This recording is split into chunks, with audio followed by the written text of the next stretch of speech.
Bem-vindos ao nosso programa Teologia dos Sacramentos. No dia de hoje vamos ver os sacramentos no Antigo Testamento. No programa anterior vimos como a criação é um livro aberto que manifesta continuamente a Deus. Depois, vimos como os sacramentos são sinais, são símbolos que nos comunicam, que nos transmitem o amor de Deus, que nos transmitem a salvação de Deus. E, portanto, os frutos da paixão, morte e ressurreição de nosso Senhor Jesus Cristo. O capítulo 3 do Gênesis nos narra a história da caída de Adão e de Eva.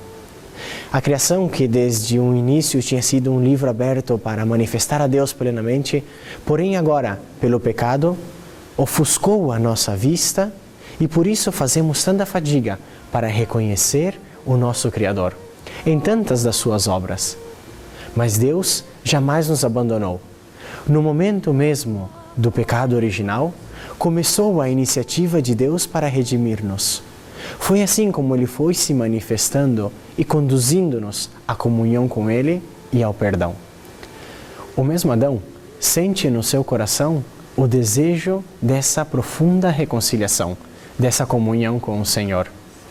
A nossa natureza nos leva a manifestar o desejo de comunhão simbolicamente, por meio de algo material.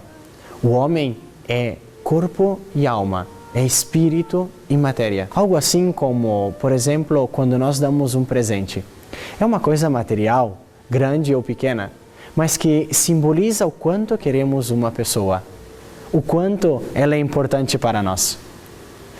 Caim e Abel ofereceram ao Senhor as primícias do seu campo e do seu rebanho.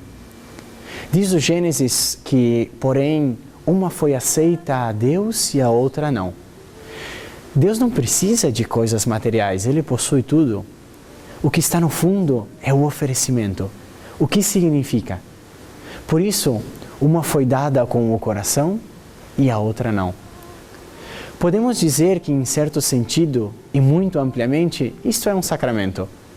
Um símbolo de algo mais profundo e transcendente, que me conduz a obter a comunhão e o perdão. Estamos tratando ainda a palavra sacramento em sentido muito amplo, não no sentido específico e concreto dos 7 sacramentos que nós conhecemos. Pouco a pouco, na antiguidade, estes atos de comunhão com Deus e de perdão dos pecados foram tomando forma de rituais. As antigas festas, por motivos cósmicos, início da primavera, tempo da colheita, etc., foram tomando um sentido religioso com um significado mais profundo, de liberação, de aliança, de salvação. Nas páginas do Antigo Testamento, vemos como o povo de Israel usavam as festas e nos ritos coisas e objetos materiais com um valor simbólico. A água, o óleo, o fogo, as cinzas, o pão, animais, etc.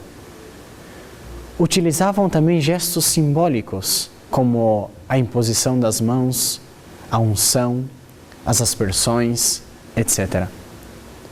Por fim, faziam uso de formas religiosas, orações, bênçãos, etc.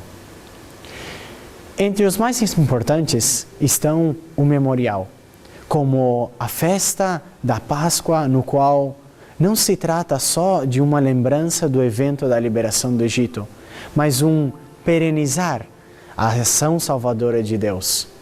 Celebrando a Páscoa, se continua recebendo os efeitos da liberação, da salvação. Os sacrifícios oferecidos tinham a função particular de ser meio para sigilar uma aliança com Deus e os homens. Não como forma mágica, que se realizava um rito e então vinha automaticamente o efeito. Por meio do sacrifício, o fiel oferecia a Deus algo para implorar a reconciliação e a ajuda. Os cultos eram realizados para estar na presença de Deus.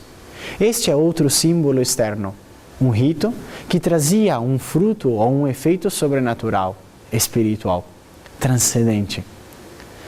O mesmo templo, lugar da presença de Deus, era outro símbolo, Mas Deus é infinito, omnipresente, não pode conter-se num pequeno recinto físico e limitado. Isso mostra um ponto de referência. Certamente Deus está em todas as partes, mas de modo especial fazia-se presente ali, no templo.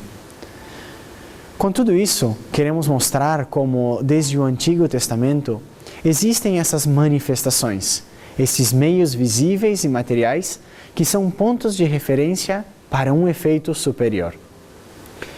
São símbolos, são sacramentos, em forma geral do termo. Por meio destes sacramentos, se concedia aos homens e mulheres da antiguidade os frutos da comunhão. Por meio destes sacramentos, Deus concedia ao homem e às mulheres da antiguidade os frutos da comunhão. Ainda não será um fruto em modo pleno, eficaz ao 100%, porque isso só se obterá com a paixão, morte e ressurreição de nosso Senhor Jesus Cristo. Muito obrigado e até a próxima.